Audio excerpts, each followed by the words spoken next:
TNT Radio.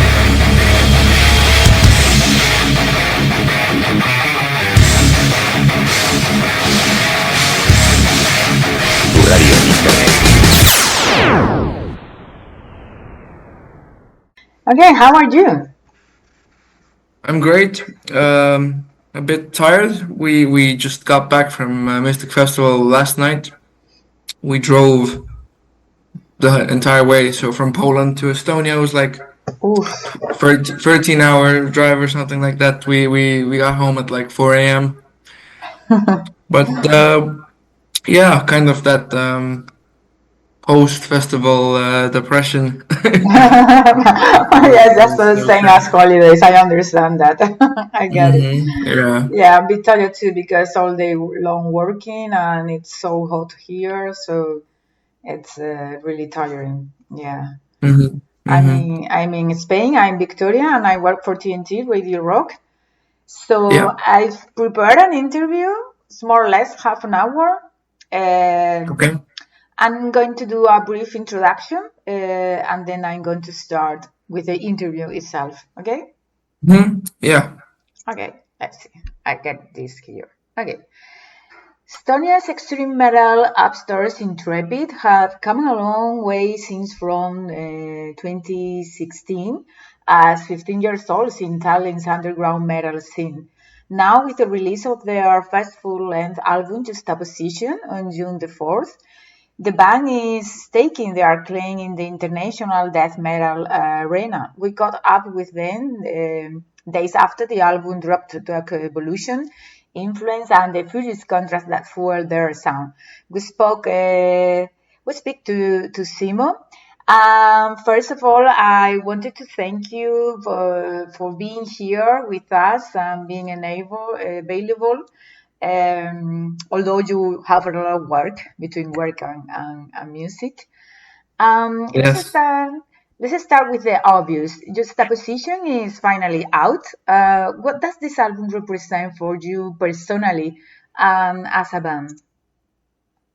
What does it represent? Well, very glad you asked that because it actually represents a juxtaposition for us, meaning that I think this was a necessary kind of step for us in terms of getting the overall kind of production value up, also kind of getting that little bit groovier, slower side out of us, so that for the next album, the third album, we can kind of go back into the kind of more faster, brutal territory. So that's exactly why it was called Juxtaposition, because it was a decision, a creative decision that we will make. We will make this album a reality in a way where it sits between everything that we have done in the past and what we will do in the future, but still like kind of still being like an upgrade, you know. So and for personally, it's a huge relief because a lot of these songs are written as long as 6 years ago, and how it came to be was exactly because we just like finished our debut album, and then I love all kinds of music, all kinds of death metal, and I was just like experimenting with different songwriting approaches, and we were not like sure, like, are we going to change our direction or not?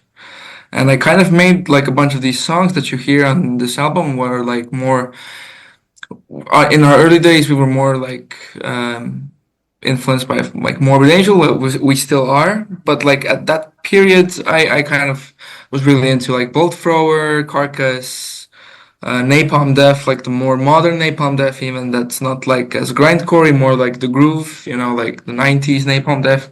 And yeah, I wrote like a bunch of demos in this style because I was just experimenting. And then I kind of still found myself back on that blast beaty, hate eternal Nile, morbid angel, that kind of route, and really started like kind of emphasizing on like, okay, like, this groove stuff's nice, but I'm just gonna leave it for now because we want to take it further. We have to go more and more extreme. And then 2022 came along, and we had practically finished writing all of the songs for the album, which is now going to be the third album. And then I just listened to these demos that I had made, and I was like, there's actually like nothing wrong with these. And so we're in such a stadium with our band, like if we do something different, we are in the beginning of our evolution. So we don't really risk like pissing off our fans. We have kind of this is like the kind of the great thing about being a small independent artist is because you can literally do pretty much whatever you want. There's no consequences from labels or whatever, It's if you can just follow your voice, and if fans of our older material don't really like this new stuff, then it's kind of, there's like less implications. There's no like we don't risk losing, I don't know, financial gain by touring or whatever. It's right now, like this is the perfect time for us to just try everything. Yeah, And yes, yeah, that the good thing of that is that the relationship with your fans is more direct as well. yes, exactly. We really care about that, like keeping that social media thing really pure, because I think people are not never stupid. They can always tell if they are being sold a product or whether they are interacting with real people. So we try to be as real as possible.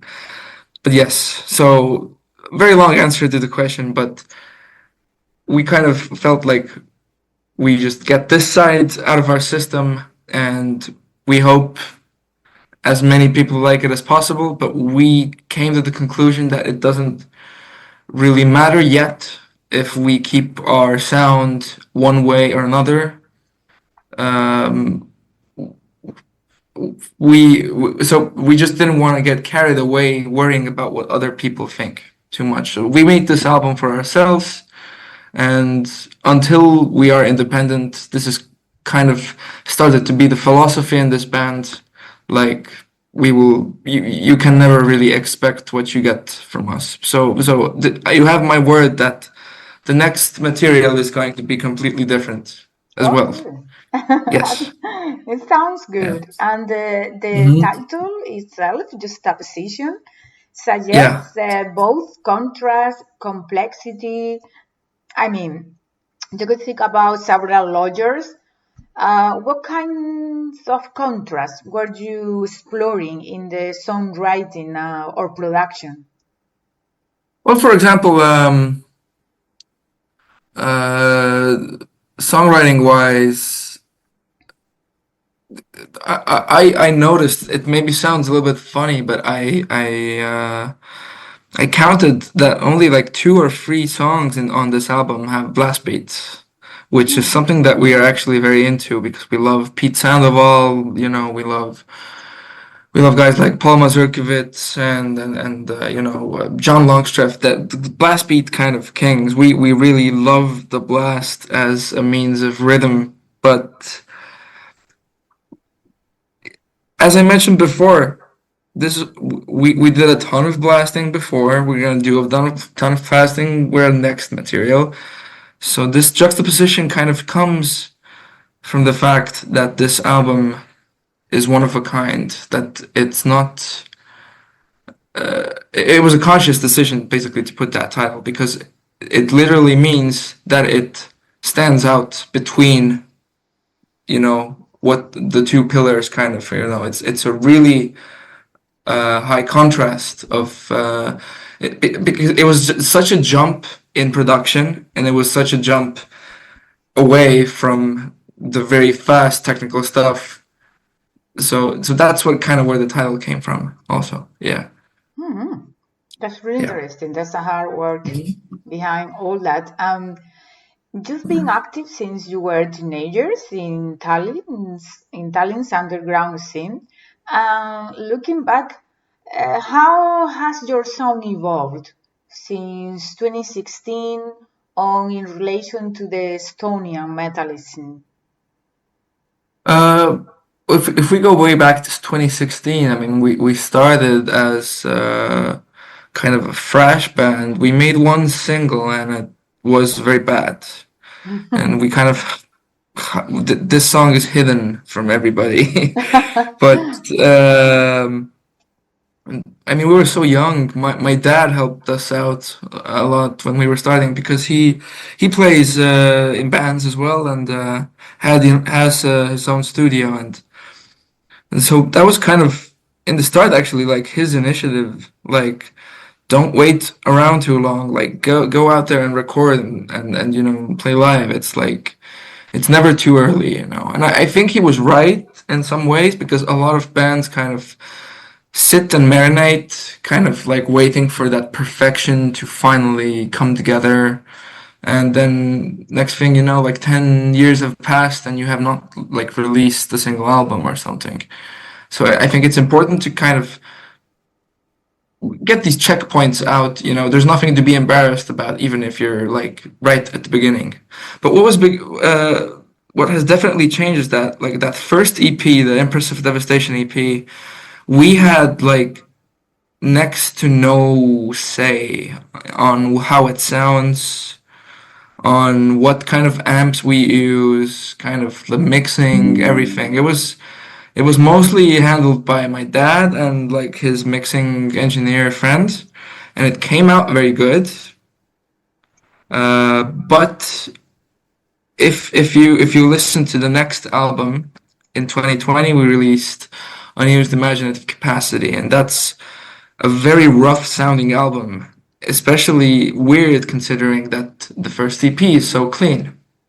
But that's exactly because we kind of it's really important to us to have that say to even if it comes out maybe rough or something, at least it's like from us. We don't really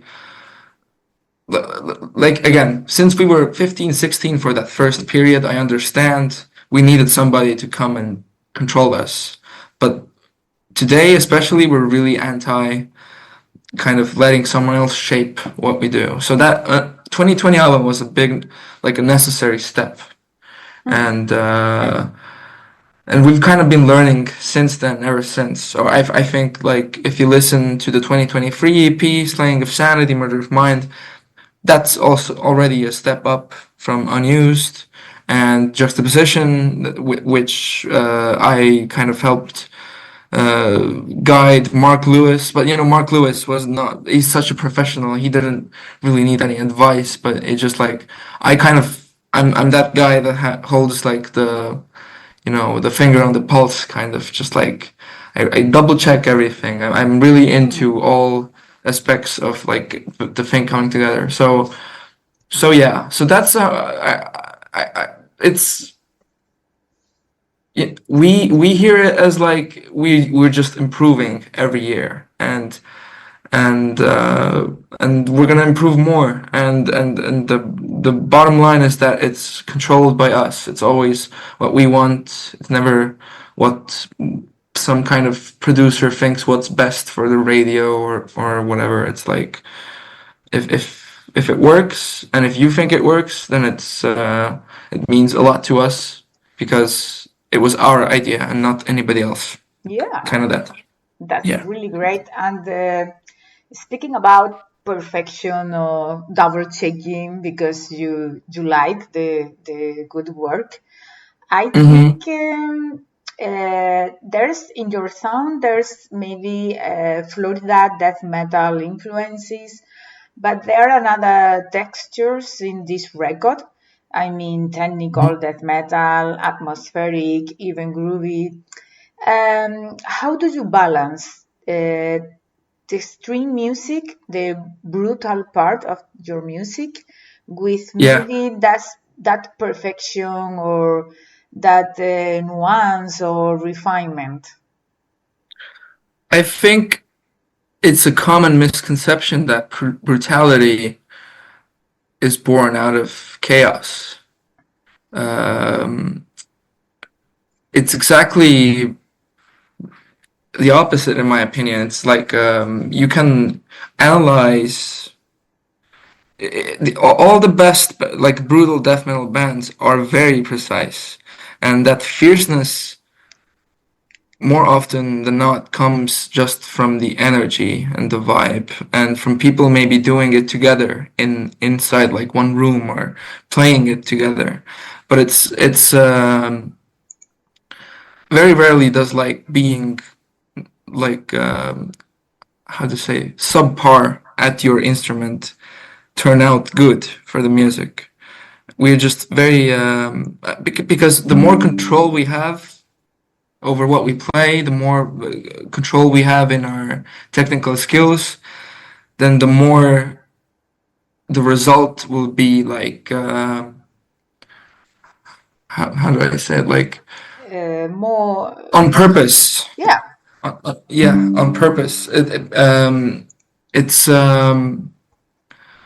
no, not a single note is random for us. It's always I've especially me and Aldo when we do the tremolo picking and everything. It's like we really emphasize it. It's 16 notes. It's not just moving your hand as fast as possible. These are all every single note is very important to the big that's what kind of ultimately creates the feeling that it's a very long and stable like passage, for example, rather than like millions of tiny different ones. We're not really concerned. We don't want to be like a necrophagist or like a kind of, I don't know, like obscura or something with just like a lot of information. Rather, I think we are more we like, I mean, I've mentioned Morbid Angel so much, but like that's a great thing. That's a great element that they have, is that it's very packed, but it also has this kind of a drone kind of value to it, where it just keeps on going for long periods of time, maybe on the same note, and like very fast, but it kind of feels like one smooth kind of thing. It's very important, and like you also mentioned the groove side, and that's basically also a big part of it, is that I think every music genre should groove. It's not just if you make funk or if you, I don't know, play groove metal. I think the best death metal is always groovy. Like it has to make your head move, it has to make your body move. And the best way to do that is be rhythm. You have to have a good sense of rhythm, and a good sense of rhythm means that you're precise. I hope that explains like Yeah, yeah, yeah. what I Absolutely. Yes. It was a yes. tricky question, maybe, because I know there's a hard work behind that, but maybe sometimes the audience thinks that as the music is extreme or brutal, it has less work, but obviously it is not. And you explained it pretty well. Yes, Um, and it's also there's a big it's a funny contrast. I have a musical education, and what I've learned is that if you play slower stuff, you have to think fast because it's very hard to get slow stuff precise because there's more room in between the notes that you can like kind of get lost in and then maybe come in like a little bit. But if you're playing tons of notes in a row, if you're playing very fast music, then it helps to kind of smoke a little bit of weed or something, just like relax and take it all as like a one big like flow kind of thing. It's I think, you know, if a listener kind of keeps that in mind listening to their favorite death metal, then he might experience death metal in a completely different way. Just for example, like put on Gateways to Annihilation and try to listen it not in a philosophy that it's very fast and chaotic, but exactly the opposite. That it's very there's a great kind of calmness and order in all of the barrage of information that you're getting. Yeah. Death metal is very, very, very calming for me. Like I listen to death metal when I go to sleep. It's not. I don't listen it to, I don't know, piss myself off or like get myself like I'm like No. I'm listening to death metal because it has that drone. You know, people like. I mean, I love actual drone music. I love like Sun O and stuff like that. So I find that kind of thing in death metal very easily. Yeah. Yeah, exactly. It's very relaxing. It Yeah, happens yeah. to me. Yeah, it happens to me as well.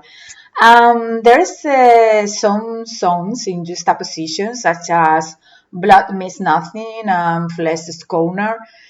They hit hard in different ways, but I wanted to ask you what stories or ideas are these songs telling us?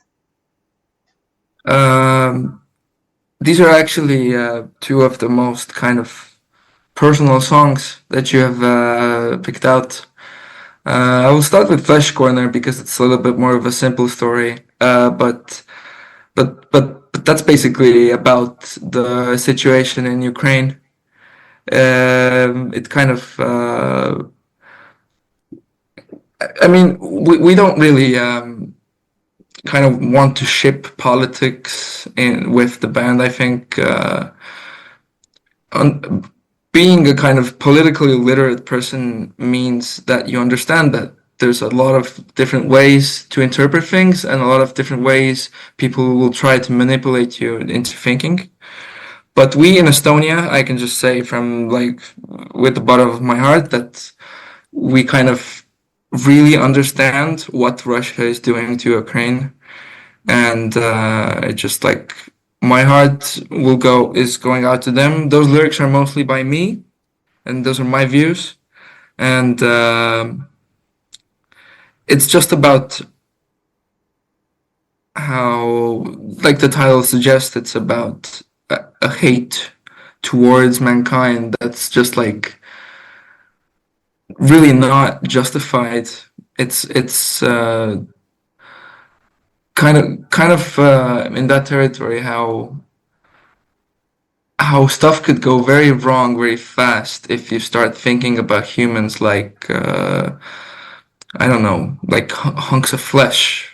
They're not, rather than individuals with thoughts and lives, just like you, problems, just like everybody that does. We're all very similar, but then there are these world leaders that kind of just command these pieces of flesh and like throw them together in the battlefield to kill each other, and it's ultimately for nothing except for because this one, I don't know, leader is has his obsessions for power, you know. So Yeah. so that's kind of it's basically like an anti-war kind of song, but not in this in a humane sense, even more than like a political sense. Just like that it's a shame and it's a waste of life.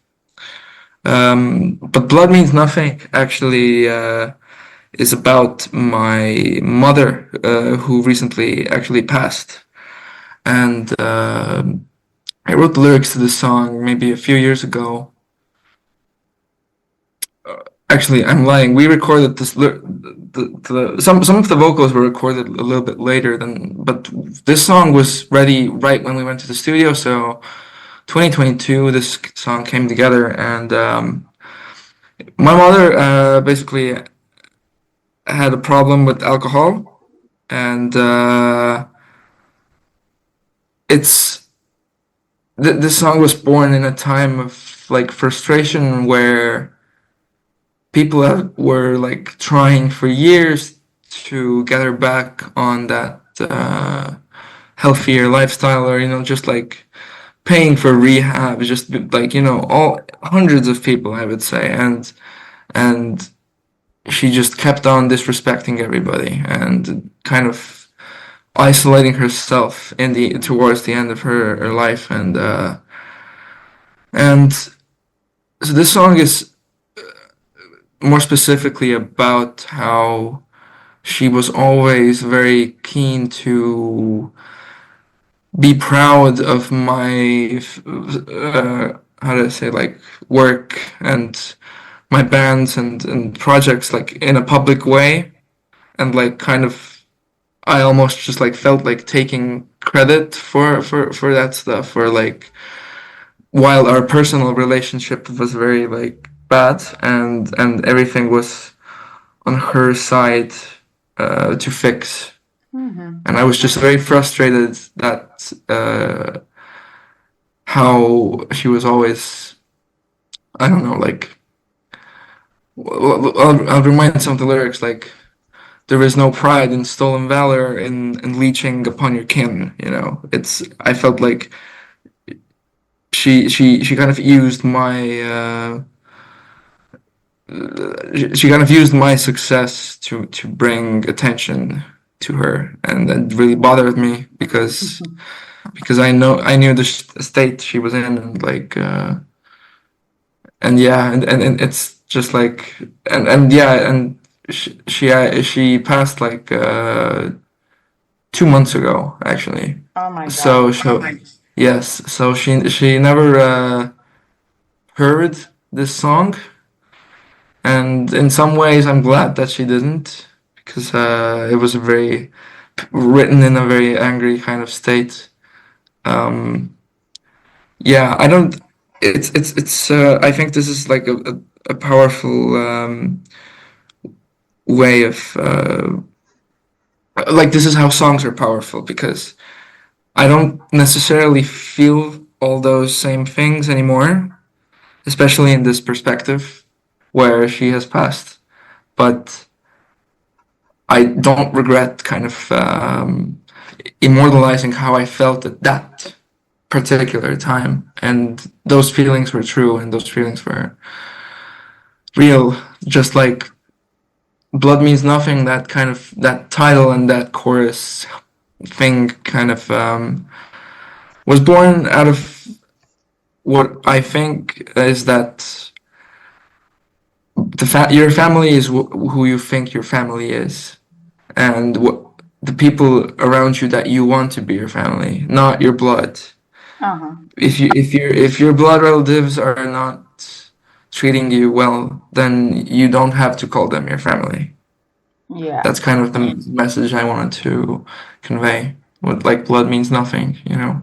Yeah, exactly. It depends on the context or the social Yes. circle. As you are the guitar player, I wanted to speak to you about that part. In tracks like Overthrown and Cypher, you play intricate riffing, unexpected twists. Can you talk to us about your songwriting or composition process in relation to the riffs, or how you build around them, or if you write around the guitars or on the other way around?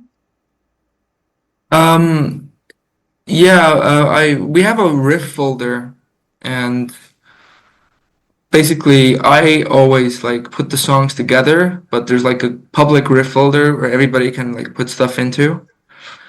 And Overthrown actually only had riffs by one guy, our previous second guitarist, Willem, and he just kind of threw all these riffs into in there, and I put them in order, and I programmed the drums and kind of put the structure together. So the riffs are kind of like my Lego blocks in that sense. Mhm. So yeah, that's usually how the stuff comes together. It's I think we will like try different things because we don't really intend on stopping. I think there's like a long future ahead of us, a long way to try different approaches to songwriting. But currently, it just looks that way, that I'm in my bedroom and I kind of because I have a good ear, so when I listen to somebody else's riff that they ever recorded, I can kind of learn it pretty fast, like by myself. So I can insert it into a demo, and yeah, and then eventually the song will come together. Yeah. So yeah, structurally it's all me, but riffs are kind of like a public, like a common thing. Yeah. Okay. Your live shows are described as visceral or even confrontational. I mean, very energetic as well. And even you tour Europe with some death metal highlights such as Monstrosity, Origin, or Nile. What did you learn Yeah. from those experiences, and how did they help you to write the juxtaposition? Uh, I wouldn't say they helped us write.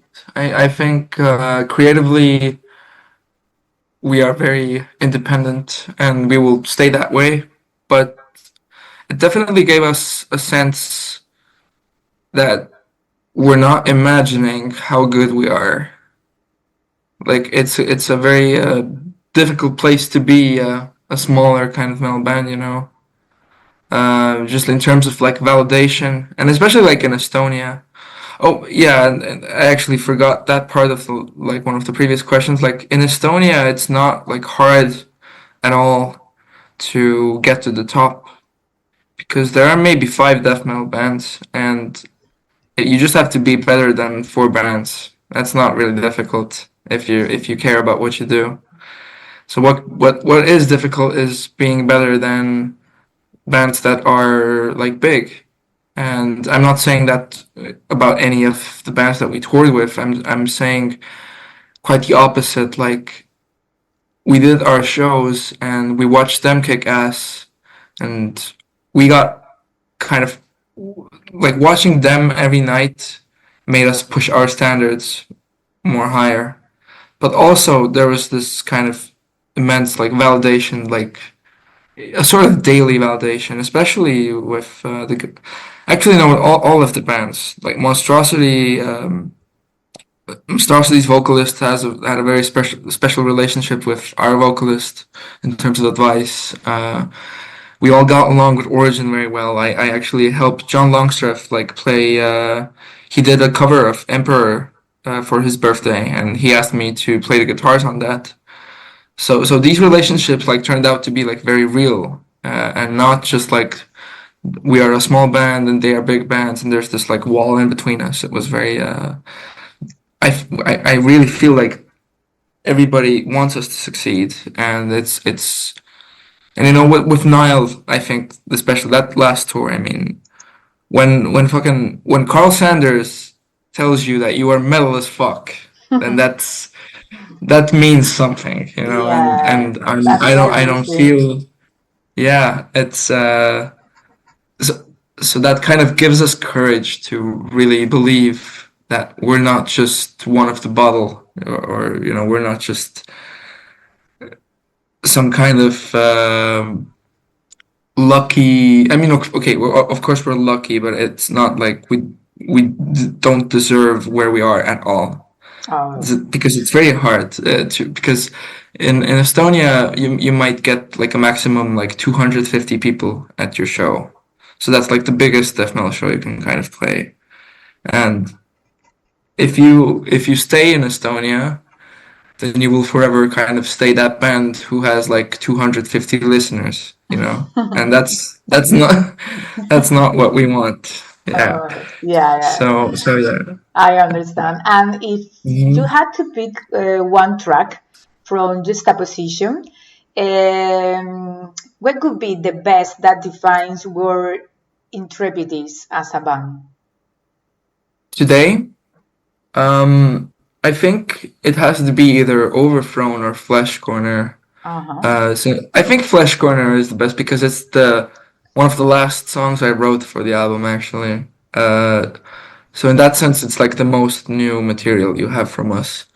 Um, we will definitely return to a more savage, fast, brutal, technical kind of way of playing. I think until this album, is out, like as the newest one. I think I just hope that maybe fans of brutal death metal will enjoy the kind of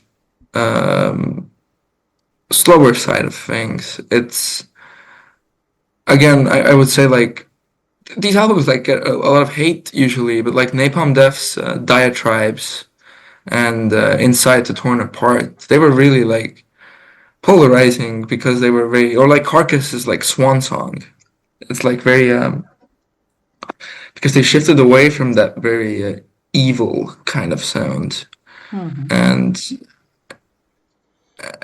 that's kind of what we did as well. I mean, and it's not because we don't like that. It's because we like everything. It's like as I mentioned in the first question, this is our band, and we have the freedom currently to do whatever we want. I've heard a lot of stories about how bands get big or they get signed. Well, mostly it has to do with the labels, but like that they lose control over what they can do or they cannot do. So until we get, I don't know, cornered in that way, then I think I hope that people who listen to us will embrace how every record is a little bit different rather than be annoyed, you know? Some bands don't need to change their sound. Obituary comes to mind. If Obituary releases a new album, you know how it's going to sound. You know, they have one formula, and that's good for them. I love that formula. But we have so many different things we want to try, basically. And we will. Good. Unfortunately, I have no more time to continue with you, but it's been a pleasure to speak with you about your new album, Juxtaposition, about Intrepid band. We were expecting more news about the band, and we will always be available for you. Thank you very Yes, much. I actually have a little bit of news because we are going on tour in September with Atheist and Origin for 2 weeks. And so people that are in either France, Germany, Austria, kind of that Central Europe, keep your eyes open. Okay, thank you very much. Yeah.